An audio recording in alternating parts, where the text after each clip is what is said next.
promotion of homosexuality, which of course we say no against, no?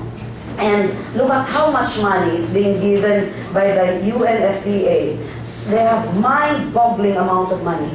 And you can go to the website of the US Congress and you will see this article there. UNFPA rebuked for complicity in China's forced abortion program. Let me read part of it. It says, for 25 years, the United Nations Population Fund, or UNFPA, has been an aggressive and shameful accessory to gross crimes against women and babies in the People's Republic of China. Despite being admonished to do otherwise on countless occasions, the UNFPA continues to be the chief apologist and enabler for past and ongoing crimes against humanity. And I can say a lot more, no, about that. Pero wala tayong oras. So, let me just go to the point. Ano nga ba talaga ang reproductive health? Many people are deceived into thinking that this is beautiful kasi nga reproductive health. Akala nila this is about health.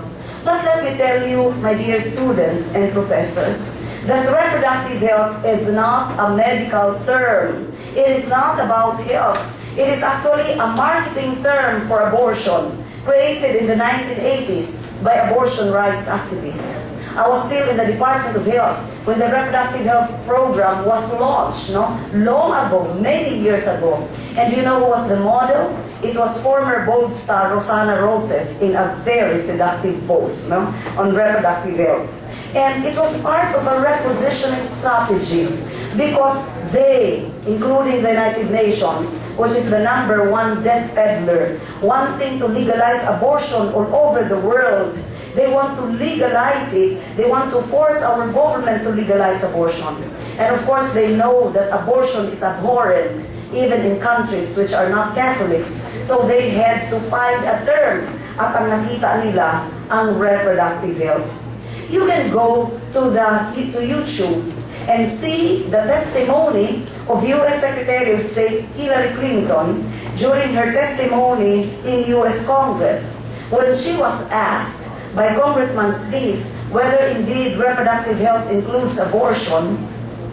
Secretary Clinton said that reproductive health indeed includes access to abortion.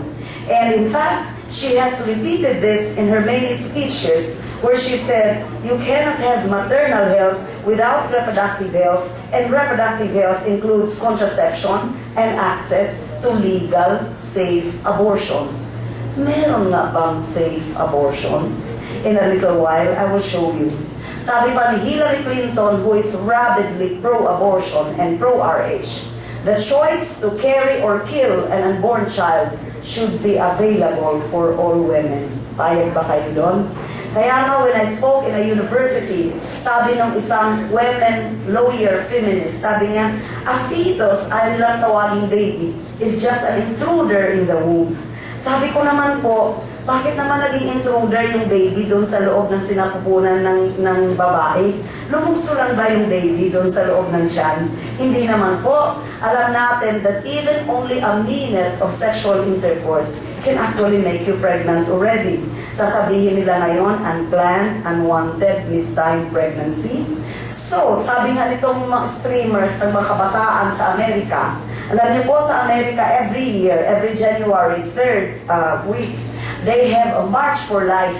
I was able to join last year's March for Life, and there were many young students like you, and they actually are having a rally against abortion. It says, should the innocent baby be put to death for the sin or convenience of the parent? And you look at the website of Likhaan, one of the NGOs in the forefront of promoting reproductive health bill, and you will see that they are promoting mga ligtas na paraan ng pagpapalaglag, no? And it is in their Facebook. And who are in Facebook? It's most of you young people. So they are trying to induce you that it's okay to have premarital sex. Anyway, if you do get pregnant, you can have a safe abortion, no? And you can go to the website of the Women's Global Network for Reproductive Rights, which is also promoting reproductive health. And you will know that indeed, they are promoting access to safe abortion. And that is actually their current focus at the moment. And in fact, it's also in the Millennium Development Goals, where they say, strengthen efforts to make safe and legal abortion available for those living in countries failing to achieve the International Conference on Population and Development, or MDG, targets. Is there really such a thing as safe abortion? Please watch, my dear students.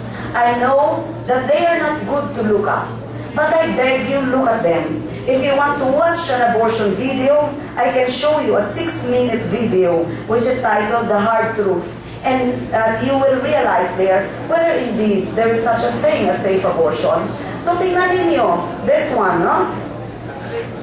Sorry. Kung makikita ninyo ito, the baby only occupies 2 fingers.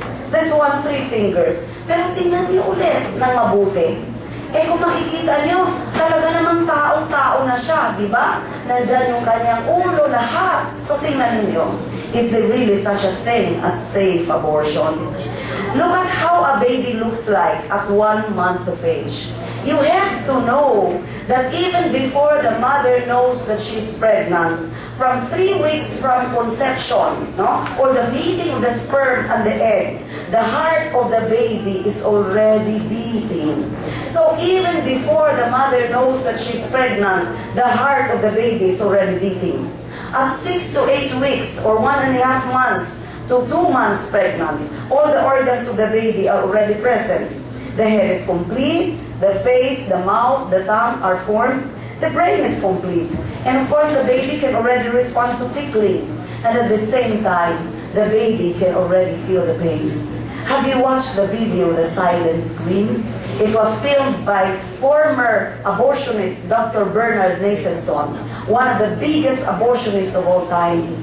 He must have aborted about 70,000 babies. But when ultrasound came to the vault, no, she decided to film what he was aborting. And do you know, as the mother laid there on the abortion table, nakita niya that the heart of the baby beat so fast, parang alam ng baby na mayroong mangyayari sa kanya.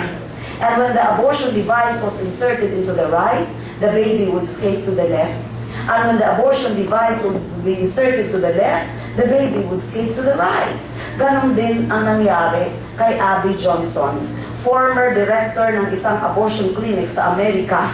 Read the book Unplanned by Abby Johnson, released just this January 2011, at makikita nyo how horrible indeed abortion is. And there was one picture there in the film that Dr. Nathanson saw, just like Abby Johnson.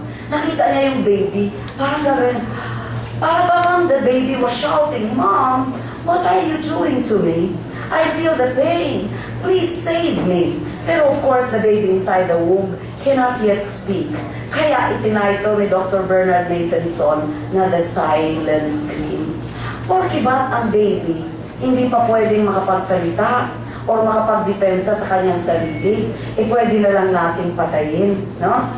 So, sabi, kilala niyo po siya. Siya ay yung forefront ng likhaan, si Beth Ansioco. Ang sabi niya, siya, kung makikita niyo, punta kayo sa Kongreso, no? Nandun siya palagi sa front, nandun nagkukot sa mga pro-RX. Sabi niya, a child is someone who is born into this world, a complete human person like you and me. A child is a citizen and therefore has human rights. Calling the unborn a child to me is going beyond what the Constitution provides. When House Bill 13 was put in the Committee on Children, galit na galit si Congressman Lagman, the main author of the Reproductive Health Bill.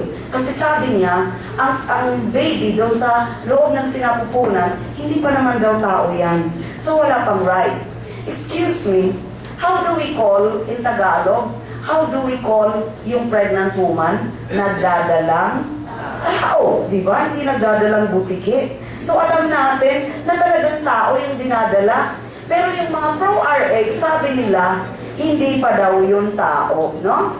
And you have to know that even you are not only killing the baby. So therefore, in abortion, somebody is killed. A baby, your own baby, the most defenseless human